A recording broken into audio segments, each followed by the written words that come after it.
रानीपुर में कमसिन मुलाजिमा की अंदोहनाक मौत, 10 साला बच्ची पर बदतरीन तशद्दुद, फातिमा जान की बाजी हार गई।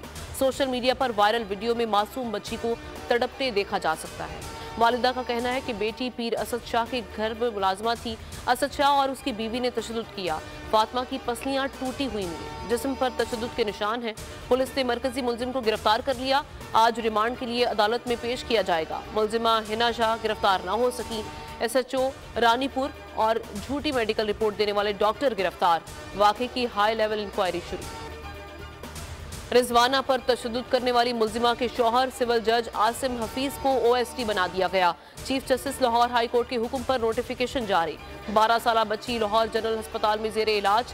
डॉक्टर्स के मुताबिक बच्ची अभी चलने की पोजीशन में नहीं, सिर्फ उठकर बैठ सकती है। मेडिकल बोर्ड के सरबराह प्रोफेसर जूदत सलीम की प्लास्टिक सर्जरी की तरदीद। कहा, प्लास्टिक सर्जरी की टीम कमसिन मुलाजिमा रिजवाना का इलाज कर रही है।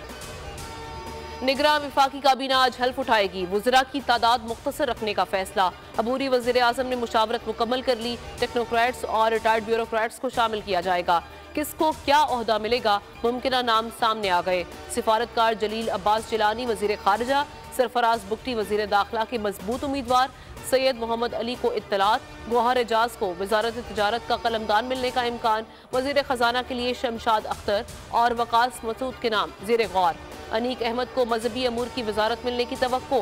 ताबिश गौहर, डॉक्टर उमर सैफ भी मुतवक्की वज़रा में शामिल। हल्फ बर्दारी की तकरीब ऐवान में होगी। सदर ममलिकत आरिफ अलवी हल्फ लेंगे। बलोचिस्तान में निगरान वज़ीर आला की नामजदगी का मामला खटाई में पड़ गया। वज़ीर आला और अपोजिशन लीडर नामजदगी पर मुत्तफिक ना हो सके। मामला पार्लिमानी कमेटी के पास चला गया। अपोजिशन लीडर का स्पीकर को पार्लिमानी कमेटी के क़याम के लिए मुरासला। कमेटी 3 रोज में निगरान वज़ीर आला का नाम फाइनल करने की पाबंद होगी। निगरान वज़ीर आला सिंध जस्टिस रिटायर्ड मकबूल बाकर आज ओहदे का हल्फ उठाएंगे।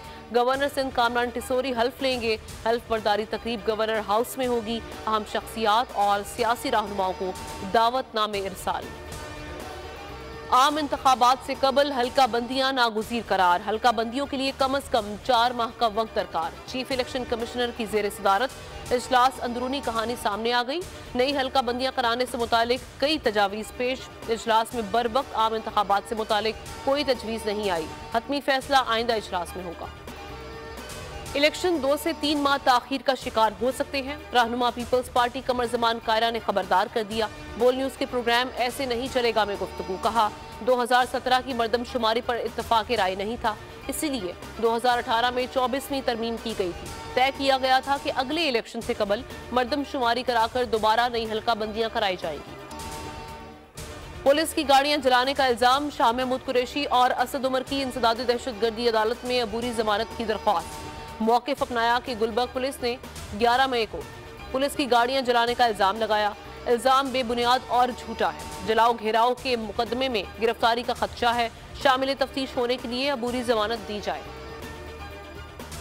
कराची में सचल थाने की पुलिस मोबाइल पर नामालूम अफराद का ग्रेनेड हमला। 3 एहलकार जख्मी।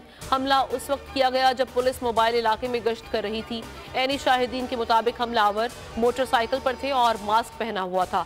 जख्मी पुलिस एहलकार अस्पताल मुंतकिल, हालत खतरे से बाहर। हमलावर अंधेरे का फायदा उठाते हुए फरार हो गए।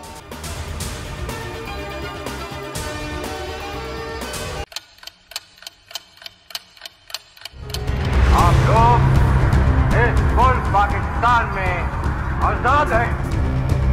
सहाफती उसूलों पर कारबंद। बोल न्यूज ने रखी रिवायत बरकरार। बोल न्यूज की जानिब से देखने वालों को यौम आज़ादी की बेहद मुबारकबाद। मुल्क भर से जश्न आज़ादी की तकरीबात बोल ने दिखाई अपनी स्क्रीन पर। पाकिस्तान के 76वें यौम आज़ादी का जश्न। बोल ने सुनाई पाकिस्तान जिंदाबाद के नारों की गूंज। बोल की सबसे बड़ी ट्रांसमिशन में पाकिस्तान का नाम रोशन करने वालों ने दिए कौम को पैगामात। बेपनाह मुश्किलात का सामना करके इस मुल्क को हासिल किया। आज़ाद कौमों को बहुत सी कुर्बानियाँ देनी पड़ती हैं। 76 वारियों में आज़ादी का दिन जोश खरोश के साथ मना। क्योंकि जिंदाबाद पाकिस्तान ये है बोल की पहचान। सब्सक्राइब करें और बेल दबाएं ताकि कोई खबर रह न जाए।